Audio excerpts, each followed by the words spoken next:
Good morning, students. Today's topic is adrenal medullary hormones. So, the hormones which are secreted from the adrenal medulla. So, in the previous classes, you have seen the hormones which are secreted from the adrenal cortex, that is glucocorticoids and mineralocorticoids. So, today we will see the hormones secreted from adrenal medulla, which is the inner part of adrenal gland. So these medullary hormones are not very essential for the survival of humans, but they help the individual to cope with emergency situations.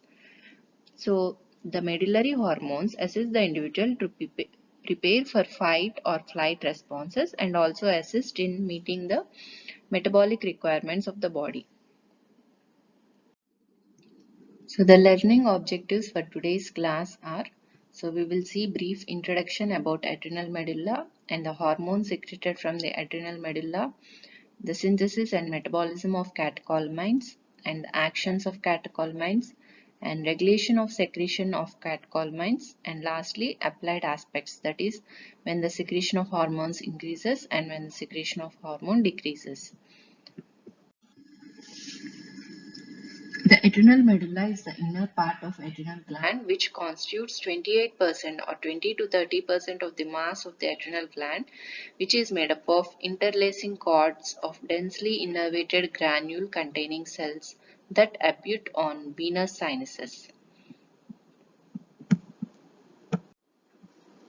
So these interlacing cords of cells are known as chromaffin cells or pheochrome cells or chromophil cells.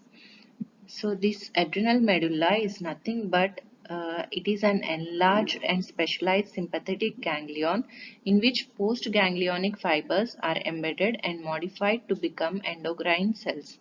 Okay, so these postganglionic fibers of sympathetic ganglion.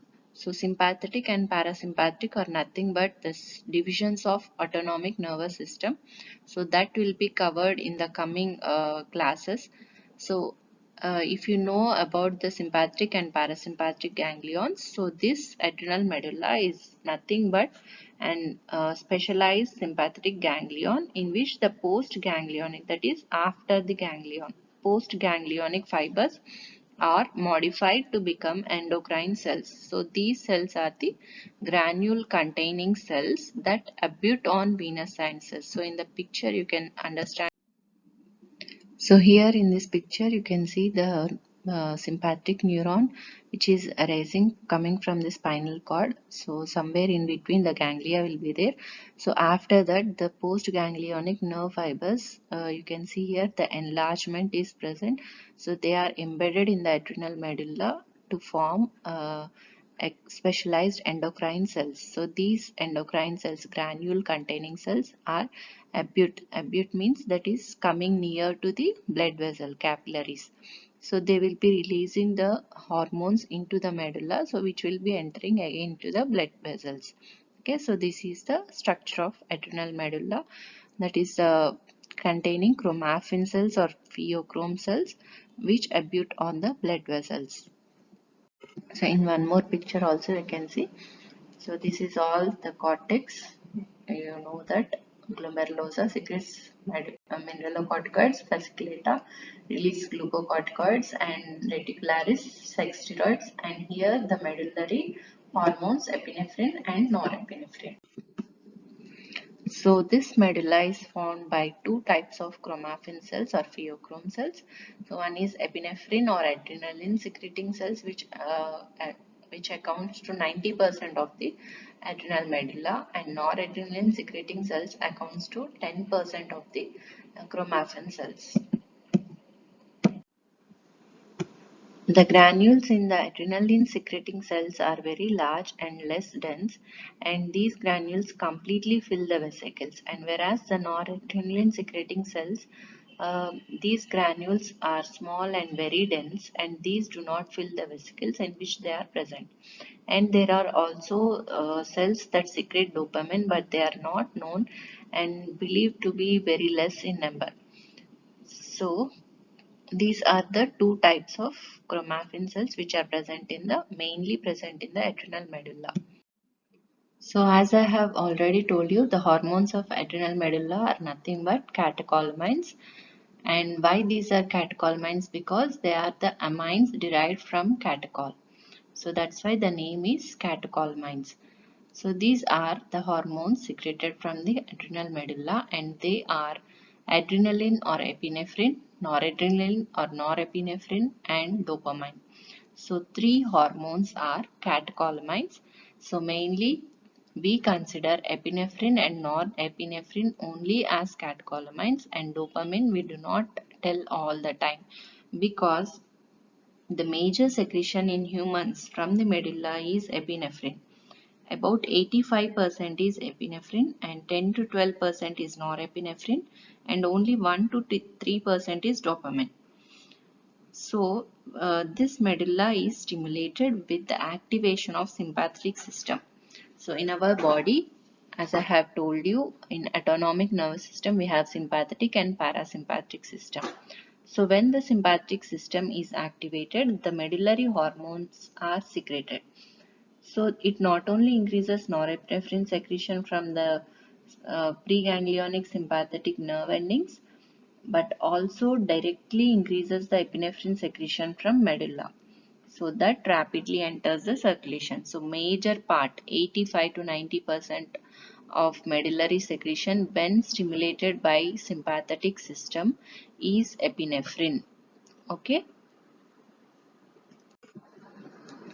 So coming to the plasma levels of these catecholamines, adrenaline will be 3 microgram per deciliter, and non-adrenaline is 30 microgram per deciliter, and dopamine is 3.5 microgram per deciliter.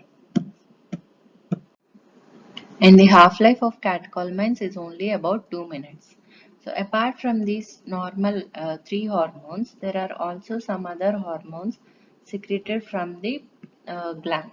These are adrenomedullin, enkephalins, beta endorphin, neuropeptide Y, and chromogranin. So we will see the synthesis of catecholamines, which is important part of today's class. So the base structures or substances for the synthesis of catecholamines are tyrosine and phenylalanine. So this synthesis takes place in the chromaffin cells of the adrenal medulla. So phenylalanine has to be converted into tyrosine for again synthesizing the catecholamines. So both are equally important. So if there is any deficiency of phenylalanine hydroxylase, that is the enzyme which is required for conversion of phenylalanine to tyrosine, there will be clinical disease or syndrome called phenylketonuria, which will be present in your biochemistry. So that is very important disease only because of phenylalanine hydroxylase enzyme deficiency. So the stages are: first, conversion of phenylalanine into tyrosine by phenylalanine hydroxylase. Uptake of tyrosine from blood into chromaffin cells of adrenal medulla by active transport. Okay, so uptake of tyrosine from blood into the chromaffin cells by active transport, and conversion of tyrosine into dihydroxyphenylalanine, that is DOPA, DOPA, by hydroxylation in presence of tyrosine hydroxylase, and decarboxylation of DOPA into dopamine by DOPA decarboxylase, and entry of dopamine into granules of chromaffin cells, and hydroxylation of dopamine into noradrenaline by the enzyme dopamine beta hydroxylase.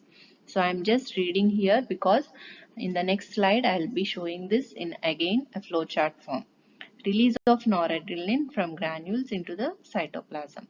Methylation of noradrenaline into adrenaline by the most important enzyme called phenylethanolamine N-methyl transferase (PNMT), which is present in chromaffin cells. So till now 8 steps. How many enzymes came? 4 enzymes. So you have to remember all these enzymes and the steps for the uh, representation in your examination, and also by the deficiency of any enzyme the steps cannot be completed and the catecholamines cannot be synthesized. So here you can see the first enzyme is phenylalanine hydroxylase, which is very important for the conversion of phenylalanine to tyrosine. This takes place in the blood itself. So this tyrosine is actively uptaken by the chromaffin cells by active transport mechanism. And this tyrosine is converted to DOPA, that is dihydroxyphenylalanine, by means of tyrosine hydroxylase, and DOPA is converted to dopamine by DOPA decarboxylase. And in the dopamine, it is entered into the granule, and that is converted to noradrenaline by dopamine beta hydroxylase. So till here 4 enzymes, and noradrenaline is converted to adrenaline by methylation, that is PNMT, phenylethanolamine N-methoxy transferase, N-methyl transferase, sorry. So this adrenaline again moves into the granule and will be released into the bloodstream. Okay, so total 5 enzymes, 4 inside the cell and 1 in the blood, phenylalanine hydroxylase. So if this enzyme is deficient, phenylalanine concentration increases and it is excreted in the urine. That disease is called phenylketonuria. So after the synthesis of catecholamines, we will see how these catecholamines are metabolized in the body. So 85% of noradrenaline is taken up by the sympathetic adrenergic neurons. So this is called neuronal uptake. So the adrenergic nerve endings have the capacity to take up these catecholamines actively from the circulation into their presynaptic terminals. And the remaining 15% of these hormones are degraded into various substances by the enzymes monoamine oxidase and catechol O-methyl transferase MAO and COMT. So again, the stages in the metabolism of catecholamines are: first one, the methoxylation of adrenaline into meta-adrenaline, and methoxylation of noradrenaline into meta-noradrenaline in the presence of catechol O-methyl transferase, that is COMT. And these meta forms are together called metanephrines. Meta-adrenaline and meta-noradrenaline are called metanephrines. And this oxidation of metanephrines into vanillin mandelic acid by monoamine oxidase. Okay. So firstly, what happens? They are converted by methoxylation into metanephrines, and then oxidation of these metanephrines takes place by monoamine oxidase to vanillyl mandelic acid VMA. So remember these short forms. So this is the picture of metabolism of catecholamines. So adrenaline and noradrenaline are converted to meta forms by COMT or methoxylation process, and meta forms are again converted to vanillyl mandelic acid by MAO, that is monoamine oxidase, and the process oxidation. So here one more product is also produced, that is methoxyhydroxyphenyl glycol MOPG. So apart from vanillyl mandelic acid, MOPG methoxyhydroxyphenyl glycol is also produced. So these are the metabolic products of adrenaline and so the removal of catecholamines or excretion of catecholamines is mainly through urine in 3 forms. So only 2 to 3% of adrenaline and noradrenaline in free form is excreted through urine, and 50% as free or conjugated meta-adrenaline and meta-noradrenaline, and 35% as vanillyl mandelic acid and MOPG.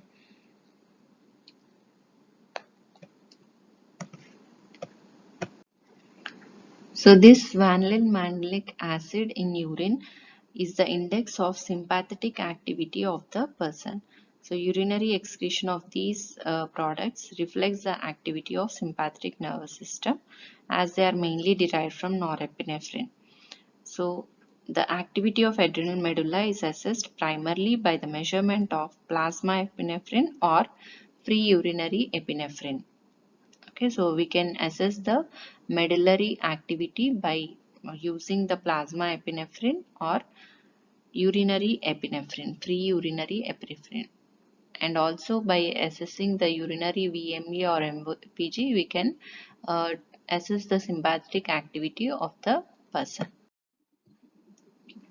So before going into the actions of the adrenal medullary hormones, so it is worth to know about the autonomic nervous distribution and somatic nervous system. So here the preganglionic, you can see on the left side, preganglionic neuron. This is the ganglionic transmitter, that is site of ganglion, and then the neuroeffector transmitter. So in the autonomic nervous system, we have sympathetic and parasympathetic divisions, and especially for adrenal medulla, sympathetic innervation. So I have told you, adrenal medulla is nothing but enlarged, specialized nerve ending of sympathetic division. So the preganglionic neuron, after the in the ganglia, it will release acetylcholine. Acetylcholine is released at all the sites by all the divisions, sympathetic, parasympathetic, and adrenal medulla. So after the ganglion, there are receptors present on the effector organs. So in the adrenal medulla, it is nicotinic receptor, and here also nicotinic receptors, and these are the postganglionic neurons. So in adrenal medulla, we already know that epinephrine is released into the blood, and that will act on the effector organs with the adrenergic receptors. So the medulla, hormone release from medulla, act on the organs which are having adrenergic receptors. Okay, and in the sympathetic division, the transmitter or substance released is norepinephrine, and that will also act on the target organs which are having adrenergic receptors. And here the parasympathetic, the substance released by the postganglionic neuron is ACH, acetylcholine, and that will act on the muscarinic receptors. So this is cholinergic nerve endings, and these are adrenergic nerve endings. Adrenergic nerve endings will release epinephrine and norepinephrine, which act on the adrenergic receptors. Okay, and the cholinergic will act on muscarinic and nicotinic. So here in somatic system, there are no ganglia, and the nerve endings will release acetylcholine, which will act on the striated muscle having the nicotinic receptors. Okay, so once again see the picture and understand the differences, and this will be again clearly explained to you, in autonomic nervous system. So that will be taken in the when the CNS starts.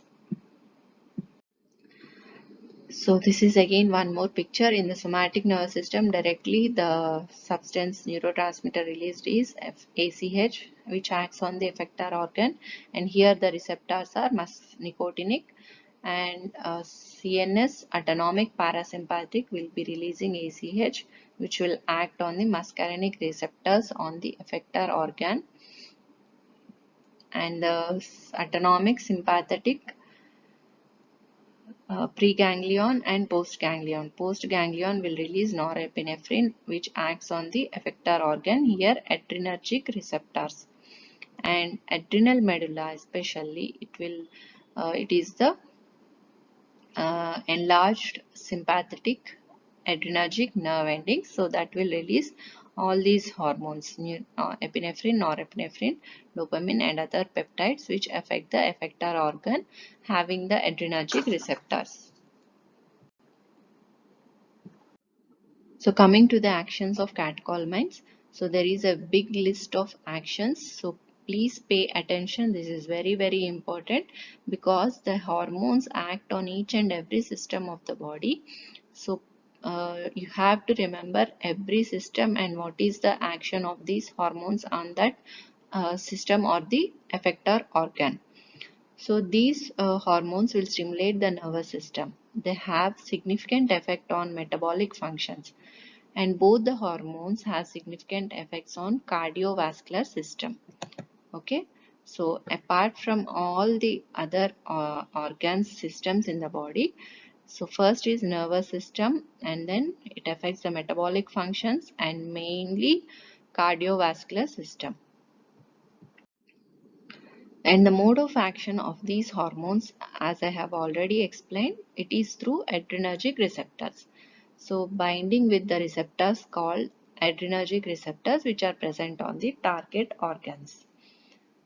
So these receptors are sensitive to both the hormones, and these are associated with the excitatory functions of the body with at least one inhibitory function, that is inhibition of intestinal motility. Except for that inhibition, remaining all are excitatory functions of the body.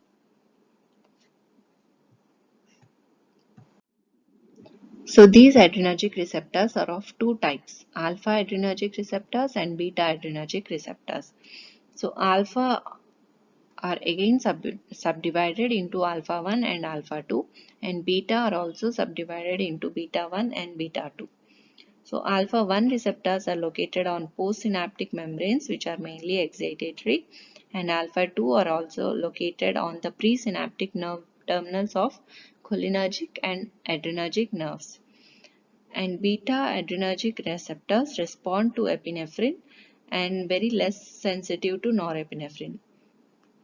These receptors are associated with most of the inhibitory functions, except one important excitatory function, that is excitation of myocardium. So except for the excitation of myocardium, beta receptors are mostly associated with inhibitory functions of the body. Beta 1 receptors are present on cardiac muscle and their activation produces tachycardia. And beta 2 receptors are associated with relaxation of skeletal smooth muscle and smooth muscle present in the GIT. So epinephrine acts equally on both alpha and beta receptors while norepinephrine acts on alpha receptors. Norepinephrine also acts on beta 1 receptors but has no action on beta 2 receptors. Okay, so don't get confused here. Epinephrine has equal effect on both the receptors while norepinephrine mainly acts on alpha receptors. Okay, remember that. In humans, beta adrenergic mechanism predominates. Okay. So these hormones have similar effect on sympathetic stimulation. Effect of adrenal hormones is prolonged 10 times more than that of sympathetic stimulation. So the hormone's effect is prolonged, that is, it stays more time than that of 10 times that of sympathetic stimulation. It is because of slow inactivation, slow degradation, and slow removal of these hormones. So even after the stimulation is ceased, after that also the effect of hormones is present. So because of slow inactivation, slow degradation, and slow removal. So the effect of these hormones on various target organs depend upon the type of receptors present in the cells of those organs. So this is again the same thing.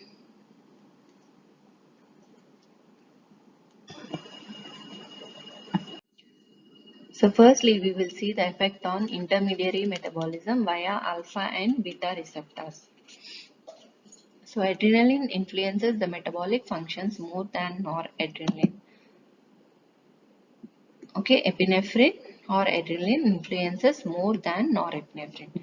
So general metabolism, it increases the oxygen consumption and carbon dioxide removal from the body, and it increases basal metabolic rate. So it is called calorigenic hormone. So adrenaline is called calorigenic because it increases the basal metabolic rate by increasing the oxygen consumption and carbon dioxide removal, and also affecting the uh, general metabolism, that is carbohydrate, proteins, and fat metabolism. So first of all, on carbohydrate metabolism, how does the hormones affect? It increases the blood glucose level by increasing glycogenolysis in the liver and muscle. And so a large quantity of glucose enters the circulation. So blood glucose level is increased when sympathetic stimulation present, that is when the adrenaline is released. And on fat, it causes mobilization of free fatty acid from adipose tissue. So the catecholamines need the presence of glucocorticoids for this action. So in presence of glucocorticoids, catecholamines causes mobilization of free fatty acids. That is already the fat which is stored in the adipose tissue that will be mobilized from the fatty tissue to the blood circulation. So on blood, it acts via beta receptors. Adrenaline decreases blood coagulation time and it increases RBC count in blood by contracting smooth muscles of splenic capsule and releasing RBCs from spleen into the circulation.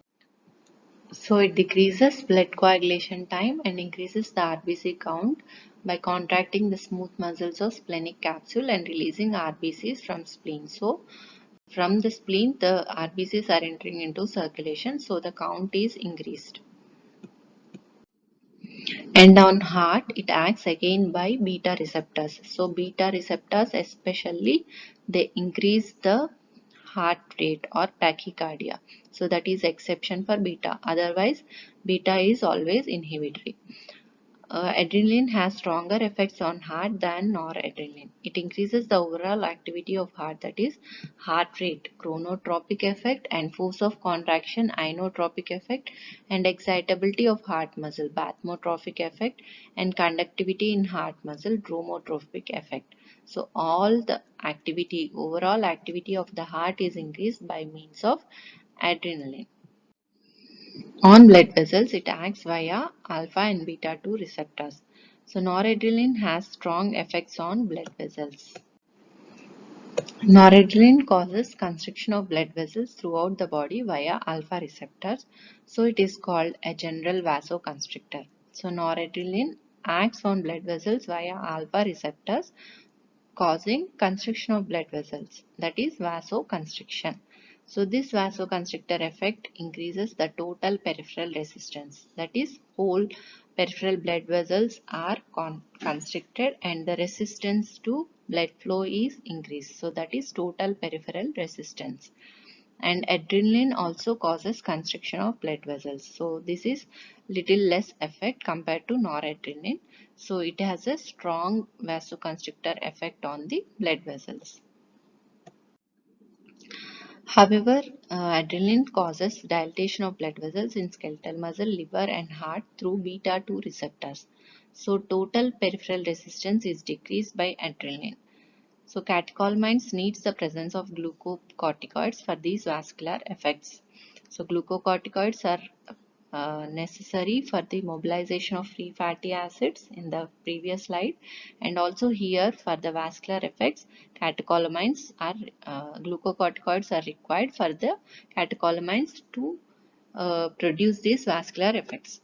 So noradrenaline causes increased total peripheral resistance, whereas adrenaline causes decreased total peripheral resistance. So noradrenaline acts via alpha receptors and adrenaline acts via beta 2 receptors.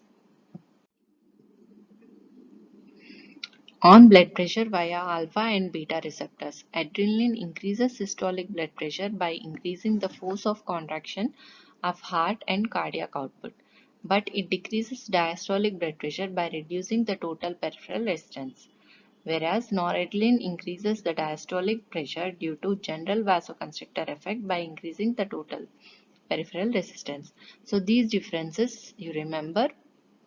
Adrenaline increases the SBP, systolic blood pressure, by increasing the force of contraction of heart and cardiac output. So in the first slide, overall activity of the heart is increased by adrenaline. So it increases the systolic blood pressure. So main is force of contraction and heart rate. So that is increased by systolic blood pressure by adrenaline. But diastolic blood pressure is decreased because of total peripheral resistance decrease. So why the total peripheral resistance is decreased means it also dilates the blood vessels. Compared to the constriction, it has constrictor effect also and dilator effect also, but dilator effect is more, so that the total peripheral resistance is reduced and also diastolic blood pressure decreases. Whereas noradrenaline increases the diastolic pressure because it increases the total peripheral resistance. Okay. So what is this total peripheral resistance means? It is nothing but the resistance offered by all the peripheral vessels, blood vessels present in the body. What are the peripheral? Apart from the central blood vessels, that is aorta, the vessels which arising from the heart. Apart from those major arteries and vessels, uh, the all the remaining blood vessels are peripheral blood vessels. It also increases the systolic blood pressure to a slight extent by its action on heart. The action of catecholamines on blood pressure needs the presence of again glucocorticoids. Thus, hypersecretion of catecholamines lead to hypertension.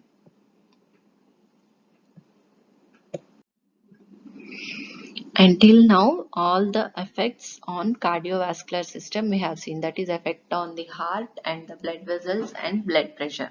So those are very important actions of the catecholamines on the cardiovascular system. And on respiratory system via beta 2 receptors, adrenaline increases the rate and force of respiration. And the adrenaline injection produces apnea, which is known as adrenaline apnea. And it also causes bronchodilation. Okay, so adrenaline, when it is injected, it produces apnea known as adrenaline apnea. So this adrenaline apnea is nothing but when it is injected in high doses, this apnea, that is sudden cessation of respiration, occurs because of reflective action. That is, adrenaline increases the blood pressure, which causes the baroreceptors to be stimulated, and thus inhibitory impulses to the respiratory center are sent and the respiration is stopped. Okay, so that is adrenaline apnea. So you'll be better understanding this again in the regulation of the respiratory system. So this adrenaline also causes bronchodilation via beta 2 receptors, and on the skin via beta 2 and alpha receptors. Adrenaline causes contraction of erector pili muscle, and it also increases the secretion of sweat. On skeletal muscle, again via alpha and beta 2 receptors, it causes severe contraction and quick fatigue of skeletal muscle. It increases glycogenolysis and release of glucose from the muscle into blood. So it causes vasodilation in skeletal muscles. Okay, so the blood vessels are dilated and it causes release of glucose from the muscle into the blood. And on smooth muscle, catecholamines cause contraction of smooth muscles in the following organs, that is splenic capsule. So I have told you the splenic capsule contraction causes release of RBCs from the spleen into the bloodstream. And sphincters of GI tract, erector pillae of skin, gallbladder, uterus, dilator pupillae of iris, and nictitating membrane of cat. So all these smooth muscles are contracted by the catecholamines. So these catecholamines cause relaxation of smooth muscles in the following organs, like non-sphincteric part of GI tract, that is esophagus, stomach and intestines, and bronchioles, bronchodilation, and urinary bladder, that is dilatation of the bladder leading to holding of urine for a long time. So on central nervous system, it acts via beta receptors. So it increases the activity of brain, and its secretion increases during fight or flight reactions after exposure to stress. So it enhances the cortical arousal and other facilitatory functions of the central nervous system. So what is this fight or flight reaction? So suppose in an emergency situation, when we see a snake, or when we uh, suddenly, some people will be very much stressed even by seeing a lizard or small insects. So that time what will happen, they suddenly there is increased cardiac output which promote blood flow to the organs, and there will be increased ventilation and stimulate the energy supply to the entire body, and relaxing the smooth muscle of GI tract and urinary system, and cause pillow erection, that is the erection of the hair present on the skin over all over the body. And all these effects are intended either to fight with the enemy to finish the enemy, or escape fast from the enemy to protect. So that is called fight or flight, either to fight with the enemy or escape from the enemy. So that is fight or flight response, which is exclusively mediated by sympathetic stimulation and catecholamines released from the adrenal medulla. So on the central nervous system, this response, fight or flight reactions produced by the catecholamines will cause increased activity, or the cortical arousal will be present, and also along with the cortical arousal, other facilitatory functions like being alert, active, and the assessment of the situation, thinking, memory, all these facilitatory functions are enhanced by the catecholamines. And coming to the other minor effects of catecholamines on salivary glands, it causes vasoconstriction in the salivary gland, leading to mild increase in salivary secretion. And on sweat glands, it increases the secretion of apocrine sweat glands. So sweating occurs when we are in fear and when we are in embracing situation. Some people will have sweating. And on lacrimal glands, via alpha receptors, it increases the secretion of tears. And on ACTH secretion, that is glucocorticoids, adrenocorticotropic hormone, it increases ACTH secretion. And on nerve fibers, it decreases the latency of action potential in the nerve fibers, that is the electrical activity is accelerated. And on renin secretion, it increases the renin secretion from JGA apparatus of the kidney.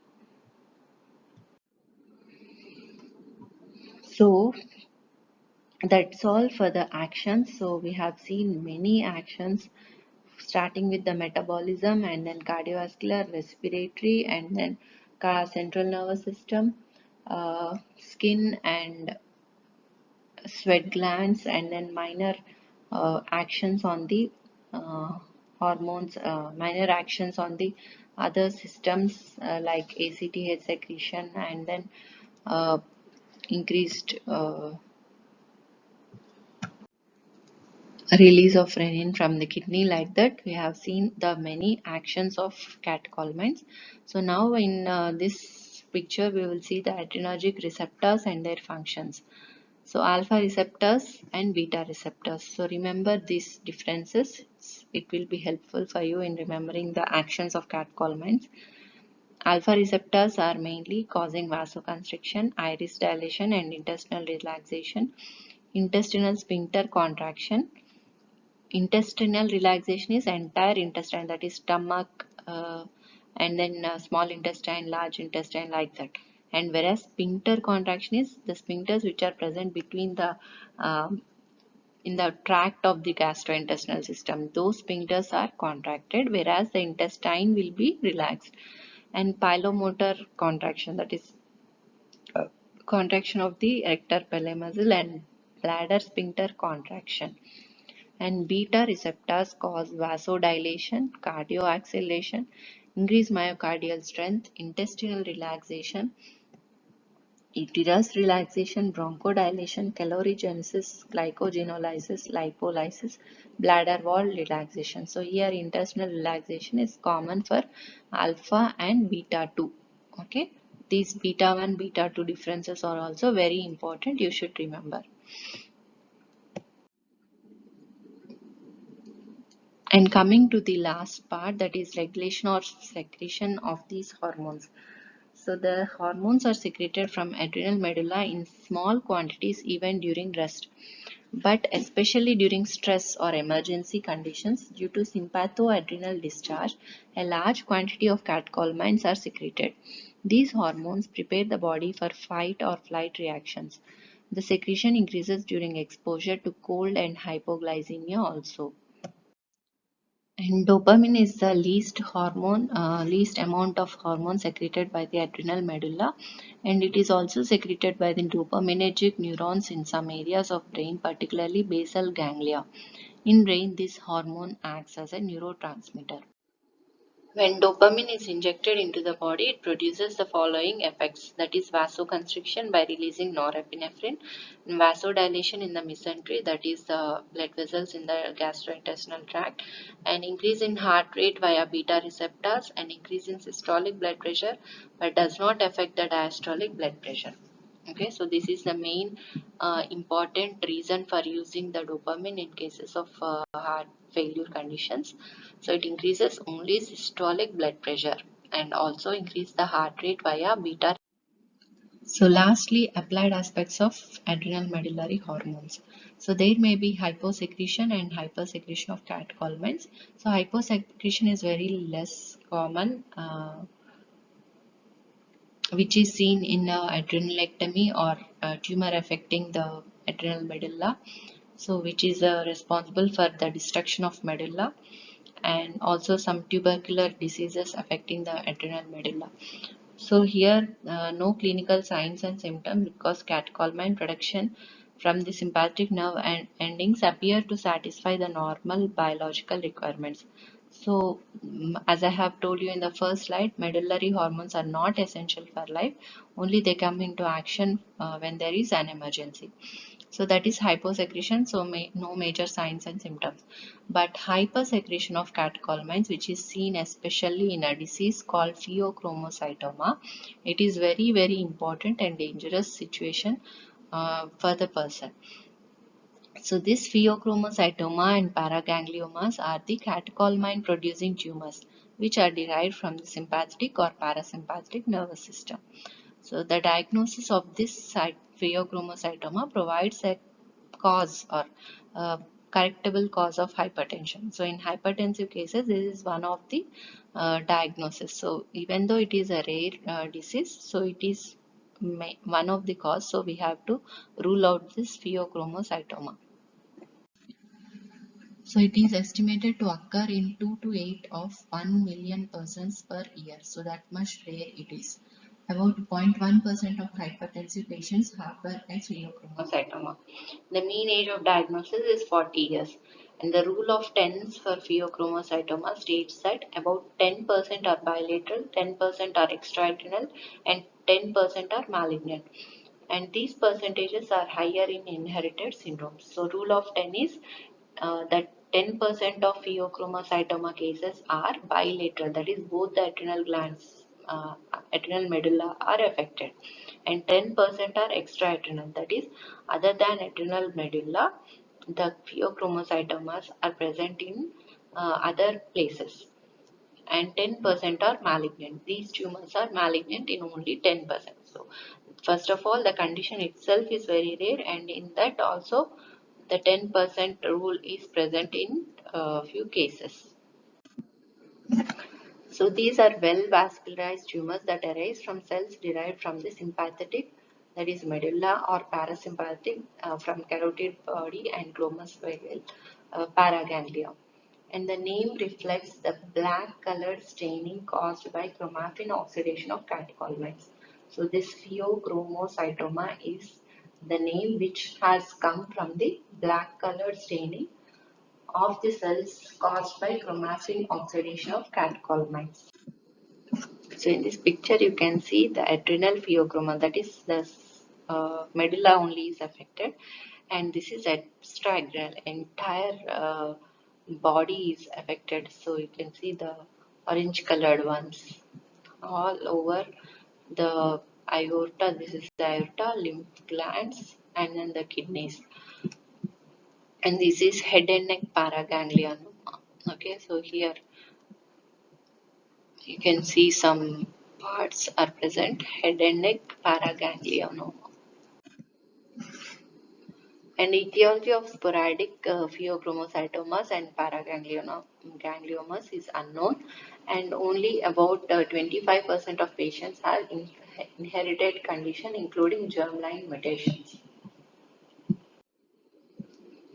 And the clinical features or symptoms of this pheochromocytoma are headache, sweating attack, palpitation and tachycardia, hypertension, anxiety and panic attacks, pallor, nausea, abdominal pain, weakness, weight loss, polyuria and polydipsia, constipation, orthostatic hypotension, dilated cardiomyopathy, erythrocytosis, elevated blood sugar and hypercalcemia. So not all these symptoms are present in one single person. So some people may have some symptoms and some others may have some other symptoms. So mainly is the headache and sweating attacks, the Hypertension is also main important symptom, and the other minor symptoms are present, may or may not present. The diagnosis is based on documentation of catecholamine excess by biochemical testing and localization of tumor by imaging. So both are equally important, although measurement of catecholamines is traditionally the first step. So first assessing by biochemical testing, that is measurement of catecholamines in the blood, and localization of tumor by imaging is the second step. So this is the picture showing the diagnostic method, that is 24-hour urinary test, that is estimation of vanillin mantelic acid, catecholamines and fractionated metanephrines, total metanephrine, and in the blood plasma catecholamines levels and free metanephrine, and this is then imaging by CT, MRI and MIBG scintigraphy and somatostatin receptor scintigraphy and PET scan. This is the sensitivity and specificity. More positive means more sensitive and more specific. And treatment is very either surgical or medical. So complete removal is the ultimate therapeutic goal because we have to remove the tumor. So if it is restricted to one part, there is medulla, we can remove. But if it is extra-adrenal spreading all over the body, its surgical removal is very tough. And the medical treatment is alpha adrenergic blockers, phenoxybenzamine, and liberal salt intake and hydration are necessary to avoid orthostasis, that is decrease blood pressure by uh, supine from the standing to supine position or supine to standing, that decreased blood pressure is orthostasis.